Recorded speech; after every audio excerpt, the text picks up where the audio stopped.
এই কাজগুলো করছে, 2বার করছে উনি আমার সাথে।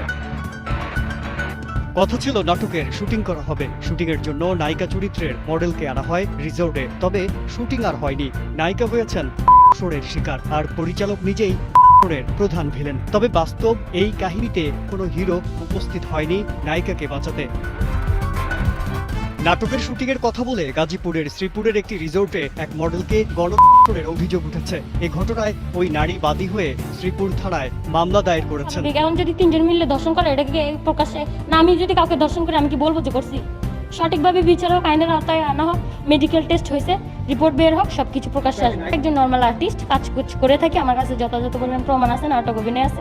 কিন্তু উনি আমাকে তো নাটকের কথাই বলেই আনছিল রিসোর্টে। উদ্ধার হচ্ছে যে আমাকে এই গাড়িতে করে লাঞ্চ করার পরে উনি তো ভয় হুমকি টুমকি দিয়ে সকালবেলা উঠে পা ধরতেছে, হাত ধরতেছে, আমার মাফ করে দাও, ক্ষমা করে দাও। পরে আমি হচ্ছে 2-3টা ছবি তোলার জন্য মূলত সুইমিং করতে যাই। ওই সুইমিংয়ে ওনার কয়টা ছবি তুলছি, যেহেতু ওনার কোনো ছবি আমার কাছে নাই। ওইটা আমি মাথায় রাখছি যে মামলা করবো ওনাদের বিরুদ্ধে।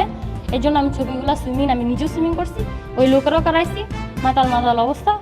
তারপরে সুইমিং করা অবস্থায় আমি কয়েকটা ভিডিও এবং কয়েকটা ছবি নিয়েছিলাম। গেল 21 সেপ্টেম্বর রাতে শ্রীপুরের তেলিহাটি ইউনিয়নের উত্তর বেলাইত গ্রামের রাস রিসোর্টে এ ঘটনা ঘটে। ভুক্তভোগী ওই নারী দাবি করেন পরিচালক মাসুদ সহ 3 জন মিলে তাকে পালাক্রমে ধর্ষণ করেছে। নাটকের যে স্ক্রিপ্টগুলো থাকে ওই স্ক্রিপ্টগুলো নিয়ে উনি হচ্ছে আমার সাথে আলোচনা করছে।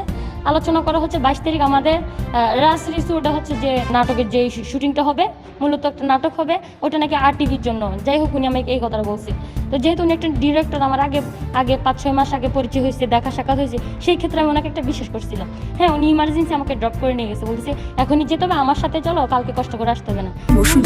তো আমিও ভাবলাম যে কালকে সকালে যাওয়ার চাইতে 2টা বাজে ফোন দিছে, যাই, যেহেতু পরিচিত আছে। ওনার নিজের প্রাইভেট কারে করে আমাকে ড্রপ করে নিয়ে গেছে। যাওয়ার পরে রিসোর্টের ভিতরে দেখলাম কি মদটদ খাচ্ছে 2 জন ব্যক্তি। এরপরে ভিতরে ঢুকতে চাই না, বসে এটাই এখানে থাকতে হবে, ভিতরে রুম আছে আর 2টা, তুমি তোমার সেফ জায়গায় চলে যাও। আমি গিয়ে চেঞ্জ করলাম। এরপর হচ্ছে 2 ব্যক্তি বসা, ওখান থেকে এক ব্যক্তির নাম হচ্ছে বাবর মূলত আমাকে ধাক্কাধাক্কি করে কাজটা করছে। আমি করতে চাই না। পরে হচ্ছে যে মদের বোতল ভেঙে বলছে যে এখানে হচ্ছে এটা আমাদেরই রিসোর্ট, এখানে চিল্লাপাল্লা করবে না, আশেপাশে মানুষ এসে শুনবে, তোর ক্ষতি হবে, আমাদের কিছু হবে না। পরে উনি করার পরে হচ্ছে যে 60 বছরের একটা ব্যক্তি রিসোর্টের মালিক পরিচয় দিছে, মূলত উনি জবরদস্তি কাজ করছে। এরপর ডিরেক্টর নাসিরুদ্দিন মাসুদ এই কাজগুলো করছে, 2বার করছে উনি আমার সাথে। আমি তো বারবার বলতেছি যে আমি বাধা দেওয়ার চেষ্টা করছি। 3 জন ছেলে একজন কিভাবে পারে? এটা তো একটা মানুষের মস্তিষ্ক যদি তার ঠিক থাকে সে বুঝবে। একটা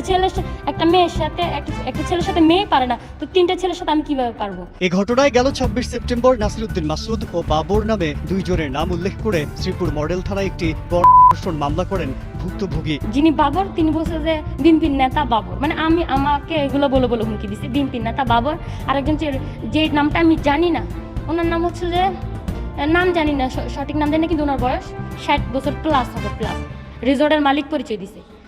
আর প্রথম ব্যক্তিকে তো বললাম 1 নম্বর আসামি যাকে দিছি, ডিরেক্টর নাসিরুদ্দিন মাসুদ ওনার নাম। পুলিশ জানায় রাস রিসোর্টে ভ্রাম্যমাণ আদালত পরিচালনা করা হয়েছে। অভিযানে ঘটনার প্রাথমিক সত্যতা পাওয়া গেছে। রিসোর্টের ভেতর থেকে আটক করা হয়েছে বেশ কয়েকজন নারী পুরুষকে।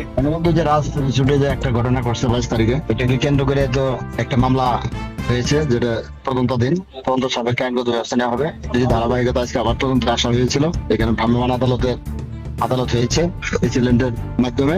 এখানে আসার পর আজকে আবার এটা একটা অনৈতিক কাজ যে এই রাস রিসোর্টে হয়, সেটার প্রমাণ আজকে পাওয়া গেছে। 2 জন মহিলাকে পাওয়া গেছে, যারা স্বামী স্ত্রী হিসেবে আসছিল, 2 জন পুরুষ। তারা ভ্রাম্যমাণ আদালতের উপস্থিতি টের পেয়ে তারা টপকে পালিয়ে যায়, এবং এটা যেহেতু একটা অনৈতিক কার্যক্রমের সাথে এই রিসোর্টটা জড়িত, যার ফলে এই ঘটনার সাথে যারা জড়িত সবাইকে আনাই নিয়ে দেওয়া হচ্ছে। তাদেরকে জিজ্ঞাসাবাদ শেষে আইনি ব্যবস্থা গ্রহণ করা হচ্ছে। ভুক্তভোগী নারী এই ঘটনায় সঠিক বিচার দাবি ও প্রশাসনের সহযোগিতা প্রত্যাশা করেছেন। আমি যেটা সঠিক বিচার চাচ্ছি, আইনের আওতায় আসবে অবশ্যই।